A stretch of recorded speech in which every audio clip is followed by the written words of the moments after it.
Hello दोस्तों, मैं अमरिंदर कुमार सिंह अपने यूट्यूब चैनल पे आपका स्वागत करता हूँ। 11th क्लास के पहले चैप्टर को शुरू करते हैं। पहला चैप्टर है हमारा यूनिट एंड डायमेंशन। तो यूनिट एंड डायमेंशन में हम क्या पढ़ेंगे कि जितने भी हमारे फिजिकल क्वांटिटीज़ होती हैं उसको हम कैसे डिनोट करते हैं या कैसे उसके बेस फिजिकल फॉर्म में लिखते हैं। तो शुरू करते हैं। देखिए, पहले हम जानते हैं कि एक फिजिकल क्वांटिटी क्या होती है। तो फिजिकल क्वांटिटी के बारे में जानते हैं कि all quantities that can be measured are called physical quantities, that is mass, length, force and work done. तो देखते हैं जितनी भी चीज़ें हैं, जैसे कोई भी एक क्वांटिटी हो, फिजिकल क्वांटिटी हो, जिसको हम किसी फॉर्म में मेजर कर सकते हैं। जैसे हम यहाँ से मार्केट जाते हैं तो उसको हम लेंथ में मेजर कर सकते हैं, या अगर हम कोई सामान लाते हैं तो उसको हम मास में मेजर कर सकते हैं, ठीक है। या अगर हम कुछ काम करते हैं तो उसको हम जूल में मेजर कर सकते हैं। तो कि कोई भी ऐसी क्वांटिटी जिसको हम मेजर कर सकते हैं उसको हम क्या कहते हैं? फिजिकल क्वांटिटी कहते हैं। All quantities that can be measured, बिल्कुल ध्यान रखिएगा। एग्जाम्पल में क्या है दोस्तों? मास। अगर हम किसी चीज़ का वेट करते हैं तो वो मास हो जाएगा। अगर हम डिस्टेंस मेजर करते हैं तो वो लेंथ हो जाएगा, फोर्स हो जाएगा, वर्क डन हो जाएगा। ठीक है, याद रखिएगा, एग्जाम्स में आते हैं। दूसरा है यूनिट। किसी यूनिट को हम कैसे डिफाइन करेंगे? तो देखिए, यूनिट को डिफाइन कैसे करते हैं? All physical quantities that are measured with respect to standard magnitude. हर चीज़ को नापने के लिए हमारे पास क्या है? एक स्टैंडर्ड मेजर्ड होते हैं। जैसे लेंथ, जैसे मास, जैसे आपका डिस्टेंस है उसको लेंथ में करते हैं। जो जैसे आपका वेट है उसको मास में करते हैं। जैसे आपका वर्क डन है या कितना हम किसी चीज़ पे फोर्स लगा रहे हैं उसको नापने का न्यूटन है। तो सबका क्या है? एक स्टैंडर्ड बना हुआ है। तो जिस स्टैंडर्ड में हम उसे नापते हैं उसको हम क्या कहते हैं? उसको उसकी यूनिट कहते हैं। तो देखिए, all physical quantities that are measured with respect to standard magnitude are same for the physical quantities and that standards are called units। तो उन standards को हम क्या कहते हैं? जिस standards में measure करते हैं उनको हम कहते हैं unit। जैसे आपका टाइम हो गया, तो टाइम का स्टैंडर्ड क्या होता है? हम उसको टाइम को सेकंड में नापते हैं, मिनट में नापते हैं, आवर में नापते हैं। लेकिन जब स्टैंडर्ड की बात करेंगे तो किस में नापते हैं? सेकंड में नापते हैं। ऐसे ही आपका डिस्टेंस हो गया तो मीटर में नाप सकते हैं, वेट हो गया तो केजी में नापते हैं। तो देखिए दोस्तों, क्या होता है, हम प्रॉपर्टीज़ के बारे में पढ़ते हैं कि कोई भी अगर हमारा यूनिट है तो उसकी क्या क्या प्रॉपर्टीज़ हो सकती हैं। तो सबसे पहले क्या होता है कि जो हमारी फिजिकल क्वांटिटी है वो क्या होनी चाहिए? डिफाइंड होनी चाहिए। वो क्या होनी चाहिए? डिफाइंड होनी चाहिए। यानी उसका हम एक एक एक्यूरेट डिफिनीशन दे सके। जैसे कि डिस्टेंस है तो हम टाइम के साथ क्या होगा? हम कवर करेंगे, डिस्टेंस कवर करेंगे। तो डिस्टेंस में हो जाएगा, या वेलोसिटी हो गया, या आपका डिस्टेंस हो गया, या टाइम हो गया, या फोर्स हो गया। तो उसको हम क्या कर सकते हैं? डिफाइन कर सकते हैं। दूसरा है, they should be easily available and reproducible. ये क्या होना चाहिए? हमें आसानी से मिल जाना चाहिए। They should B invariable. ये क्या होना चाहिए? चेंजेबल नहीं होना चाहिए। ऐसा नहीं कि कोई आपका डिस्टेंस को लेंथ में मेजर कर रहा है, या कोई आपका टाइम को कोई मिनट में मेजर कर रहा है और कोई आवर में मेजर कर रहा है, या कोई सेकंड में। ये क्या होना चाहिए? इनवेरिएबल होना चाहिए और सब जगह मान्य होना चाहिए। They should be accepted at all. हर जगह उसका पैरामीटर सेम ही होना चाहिए। तो ये चार आपका प्रॉपर्टीज़ हैं। एकदम ध्यान रखिएगा, एग्जाम्स में आते हैं 1-2 नंबर में, या बेसिक ऑब्जेक्टिव्स में आते हैं। ठीक है, आगे देखते हैं दोस्तों, फंडामेंटल क्वांटिटीज़ के बारे में देखते हैं। तो देखिए, फंडामेंटल क्वांटिटीज़ के बारे में हमारे जो बेसिक क्या होते हैं, बेसिक फिजिकल क्वांटिटीज़ है उसके बारे में जानते हैं। तो अलग अलग सिस्टम्स होते हैं, जैसे कि आपका एम सिस्टम होता है, सी सिस्टम होता है, ठीक है, या एसआई यूनिट होता है। तो सब में देखते हैं कि किसका क्या होता है। तो पहला हमारा क्या है? पहला है मास। तो मास का एसआई यूनिट क्या होता है? आपका किलोग्राम होता है। और जब सीजीएस में देखते हैं तो वो होता है ग्राम होता है। और इसको हम नोट करते हैं किससे? एम से नोट करते हैं। दूसरा देखते हैं, दूसरा है आपका लेंथ। लेंथ का ऐसा यूनिट होता है क्या? मीटर। और सीजीएस में नापते हैं तो क्या होता है? सेंटीमीटर। और इसका नोटेशन क्या होता है? लेंथ। ऐसे ही टाइम को देखते हैं तो टाइम का ऐसा यूनिट होता है सेकेंड। और आपका सीजीएस यूनिट क्या होता है? ये भी सेकेंड ही होता है, और नोट करते हैं हम इसको टी से डोनेट करते हैं। ऐसे ही देखिए, टेम्परेचर का केल्विन होता है, सेल्सियस होता है, और नोटेट करते हैं थीटा से। ऐसे ही करंट का एम्पियर होता है, सीजीएस में भी एम्पियर में ही करते हैं, और इसको हम डोनेट करते हैं या तो आई से डोनेट करते हैं या एम्पियर से डोनेट करते हैं। ऐसे ही होता है लुमिनियस इंटेंसिटी। तो लुमिनियस इंटेंसिटी को हम किससे डिनोट करते हैं?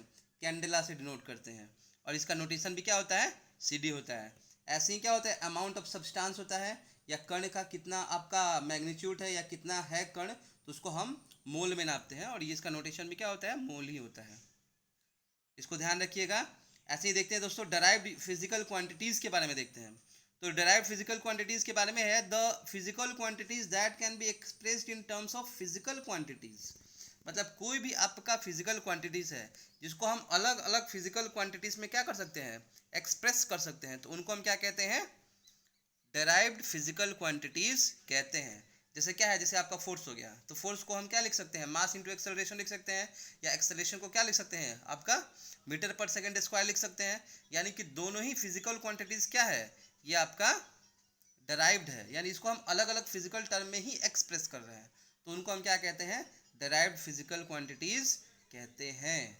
मतलब देखिए दोस्तों, बहुत ही सिंपल है। कोई भी आपका टर्म हो गया, अगर हम उसको किसी और फिजिकल क्वांटिटी में अगर डराइव कर सकते हैं, तो और किसी फिजिकल आपका फॉर्म में एक्सप्रेस कर सकते हैं, तो वो क्या हो जाएगा, डराइव्ड फिजिकल क्वांटिटीज हो जाएगा।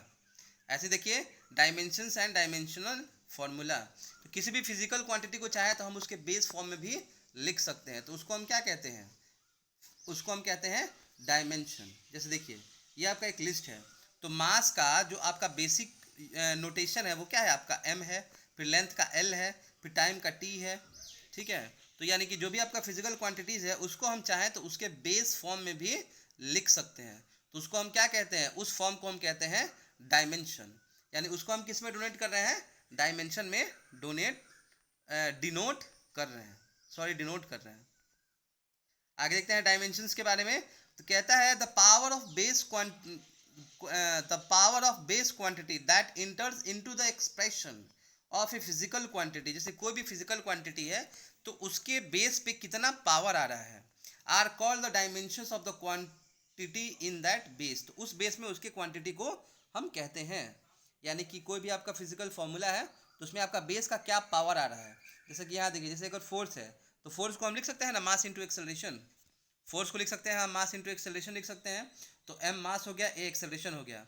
तो मास को m से डिनोट करते हैं, और एक्सेलरेशन को क्या, एक्सेलरेशन को जैसे कि आपका a हो गया तो इसका होता है क्या, मीटर पर सेकेंड स्क्वायर होता है। तो मीटर है हो गया, तो ये आपका लेंथ हो गया, तो इसको हम l लिख देंगे, और यहाँ पे सेकेंड स्क्वायर हो गया, तो सेकेंड स्क्वायर का क्या लिखेंगे, t इंटू टी लिखेंगे, यानी ये हो जाएगा t स्क्वायर हो जाएगा। तो अब देखिए, m का m हो जाएगा, l का l हो जाएगा, और t का क्या हो जाएगा, ये नीचे सब प्लस में रहेगा तो ऊपर जाएगा तो माइनस में हो जाएगा। यानी जब हम इसका डायमेंशन फार्मूला लिखेंगे तो ये क्या हो जाएगा, mlt माइनस 2 हो जाएगा। तो देखिए, यहाँ पावर की बात हो रही है कि हमारा क्या पावर आ रहा है। तो मास का पावर क्या है, 1 है, लेंथ का क्या है, l है, और t का क्या है, -2 है। ऐसे ही एक और फॉर्मूला देखते हैं डेंसिटी का। तो डेंसिटी का दोस्तों क्या होता है, मास बाई वॉल्यूम होता है। तो मास, जैसे डेंसिटी का फॉर्मूला होता है मास बाई वॉल्यूम होता है।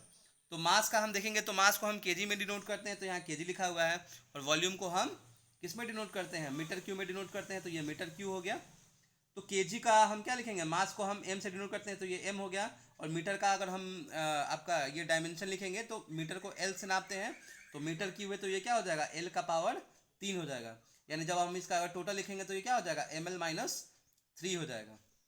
ये डायमेंशन इसका फॉर्मूला हो जाएगा। ऐसे ही फ्रीक्वेंसी का देखते हैं। तो फ्रीक्वेंसी का आप जानते हैं नंबर ऑफ साइकिल्स पर सेकेंड होता है, तो इसका फॉर्मूला लिखेंगे तो ये क्या हो जाएगा, जैसे फ्रीक्वेंसी इज इक्वल टू क्या होता है, 1/s होता है, तो s को 1/t होता है, तो t को हम क्या लिखेंगे, t का आपका जो होता है टाइम को किस में एक्सप्रेस करते हैं, वो आपका t से ही एक्सप्रेस करते हैं। तो 1/t हो जाएगा, t को जब हम ऊपर लेके जाएंगे तो ये क्या हो जाएगा, t का पावर -1 हो जाएगा। तो आप देख रहे हैं, इसको हम क्या कर रहे हैं, बेस फॉर्म में लिख रहे हैं और पावर के टर्म में लिख रहे हैं, ठीक है। आगे देखते हैं प्रिंसिपल ऑफ होमोजेनिटी।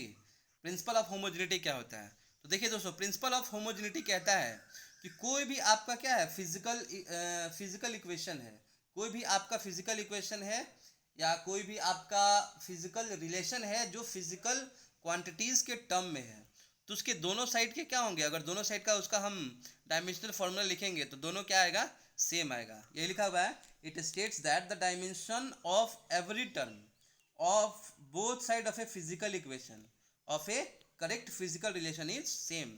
जैसे कोई भी आपका फिजिक्स का फॉर्मूला हो गया, जैसे s is equal to u t plus half a t square हो गया, या भी is equal to u square plus 2as हो गया। तो अगर लेफ्ट हैंड साइड और राइट हैंड साइड दोनों का अगर हम डायमेंशन फार्मूला लिखें तो दोनों का क्या होगा, डायमेंशन फार्मूला सेम आएगा, या दोनों का पावर क्या आएगा, सेम आएगा। देखिए इसको एग्जाम्पल में देखते हैं। तो एग्जाम्पल में क्या है, एग्जाम्पल में पहला है v is equal to u square plus 2as होता है। ये क्या है, आपका फिजिक्स का मोशन का फॉर्मूला है। इस पर हम चेक करते हैं कि प्रिंसिपल ऑफ होमोजेनिटी चल रहा है कि नहीं चल रहा है। तो अगर हम v का लिखेंगे दोस्तों, अगर हम v का लिखेंगे तो v का क्या होगा, डायमेंशन फार्मूला lt माइनस 2 होगा। तो lt माइनस 2 का क्या हो जाएगा, पावर 2 हो जाएगा। तो l का स्क्वायर करेंगे तो ये l स्क्वायर हो जाएगा, और t के माइनस 2 का t के माइनस 1 का स्क्वायर करेंगे तो क्या हो जाएगा, l स्क्वायर माइनस 2 स्क्वायर। तो हमने क्या किया है, LHS साइड यानी लेफ्ट हैंड साइड का पहले डायमेंशन फार्मूला लिख दिया है। ऐसे ही u क्या होता है, तो u होता है इनिशियल वेलोसिटी होता है, ये भी v का ही टर्म होता है, लेकिन इनिशियल वेलोसिटी होता है। a क्या होता है, एक्सेलरेशन होता है, और s क्या होता है, डिस्प्लेसमेंट होता है। तो a क्या होता है, change in velocity by time होता है, मतलब वेग में परिवर्तन की दर को हम क्या कहते हैं, आपका ये कहते हैं त्वरण कहते हैं, यानी एक्सेलरेशन कहते हैं। तो इसको डेल v बाई टी लिख सकते हैं। तो डेल v को लिखेंगे तो क्या हो जाएगा, एल टी माइनस 1 बट्टा टी हो जाएगा। तो अगर t को फिर ऊपर ले जाएंगे तो क्या लिखेंगे, इसको हम चाहें तो लिख सकते हैं एल टी माइनस 2। तो देखिए हमें u का आपका मिल गया, u का डायमेंशन इक्वेशन मिल गया, फिर आपका एक्सेलरेशन का क्या हो गया, ये डायमेंशनल फॉर्मूला मिल गया, और डिस्प्लेसमेंट का क्या होता है, डिस्प्लेसमेंट का l होता है। तो हम देख रहे हैं कि LHS में हमारा क्या आ रहा है, L square T square minus 2 आ रहा है। फिर इस फॉर्मूला में लिखते हैं, ये वाले फॉर्मूला में राइट हैंड साइड में लिखते हैं, तो यू स्क्वायर प्लस क्या हो जाएगा, 2as हो जाएगा। तो हम यू स्क्वायर का डालेंगे तो यू स्क्वायर हो जाएगा, यानी एल टी माइनस 1 है u का, तो ये एल टी माइनस 1 का पावर क्या हो जाएगा, 2 हो जाएगा, प्लस 2 का तो कोई होगा नहीं क्योंकि कॉन्स्टेंट का क्या होता है, कुछ नहीं होता है, 1 होता है। तो a का एल टी माइनस 2 हो जाएगा, और s का क्या हो जाएगा, l हो जाएगा। तो l में l से हम क्या करेंगे, गुना करेंगे, तो ये l स्क्वायर हो जाएगा, और t के माइनस 2 का क्या हो जाएगा, t के पावर माइनस 2 हो जाएगा। तो देखिए दोनों को मिलाएंगे तो देख रहे हैं कि हम क्या हो जाएगा, 2l स्क्वायर माइनस 2 आ जाएगा। दोनों को जोड़ेंगे तो क्या हो जाएगा, 2l स्क्वायर टी माइनस 2 आ जाएगा। तो 2 का क्या होता है, कांस्टेंट होता है, तो उसका तो 1 हो जाएगा। यानी हम देख रहे हैं कि हमारा राइट हैंड साइड का भी पावर क्या आ रहा है, एल स्क्वायर टी माइनस 2 आ रहा है, और लेफ्ट हैंड का भी क्या आ रहा है, एल स्क्वायर टी माइनस 2 आ रहा है। तो ये प्रिंसिपल ऑफ होमोजेनिटी के अनुसार ये आपका प्रूफ हो रहा है कि ये आपका फिजिकल रिलेशन क्या है, ये सही है। तो प्रिंसिपल ऑफ होमोजेनिटी भी यही कहता है कि कोई भी फिजिकल करेक्ट रिलेशन है तो उसके राइट हैंड साइड और लेफ्ट हैंड साइड का अगर हम क्या करें, फिजिकल रिलेशन लिखें या डायमेंशन फार्मूला लिखें, तो वो दोनों क्या आता है, सेम आता है। एक और फार्मूला देखते हैं, v is equal to u t plus u plus a t है, तो v लिखते हैं। तो v का क्या होगा दोस्तों, एल टी माइनस 1 होगा, और u प्लस ए टी का देखेंगे तो u का क्या होगा, एल टी माइनस 1 हो जाएगा, और प्लस क्या हो जाएगा, फिर a का हो जाएगा एल टी माइनस 2, और t का क्या हो जाएगा, t का, तो t का दोस्तों t ही हो जाएगा। तो देखिए t में इस माइनस t का पावर प्लस 1 है और l t का पावर माइनस 1 है, गुना करेंगे तो क्या हो जाएगा, t का पावर माइनस 1 हो जाएगा, यहाँ पे t का पावर माइनस 1 हो जाएगा, दोनों को जोड़ेंगे तो क्या हो जाएगा, 2lt माइनस 1 हो जाएगा। तो दोनों का पावर देख रहे हैं, लेफ्ट हैंड साइड का और राइट हैंड साइड का पावर क्या है, सेम आ जाएगा, और कांस्टेंट टर्म का तो 1 हो जाएगा। यानी इससे भी ये क्या हो रहा है, ये आपका प्रिंसिपल ऑफ होमोजेनिटी में ये प्रूफ हो रहा है। तो ठीक है दोस्तों, आप लोग अगले सेशन में हम लोग क्या करेंगे, इससे संबंधित जो भी न्यूमेरिकल होंगे उसको बनाएंगे और कुछ एमसीक्यू देखेंगे। ठीक है, तो अगले क्लास में मिलते हैं। आप लोग इसको लाइक कीजिए, सब्सक्राइब कीजिए और अपने दोस्तों को फॉरवर्ड कीजिए। ठीक है, थैंक यू दोस्तों।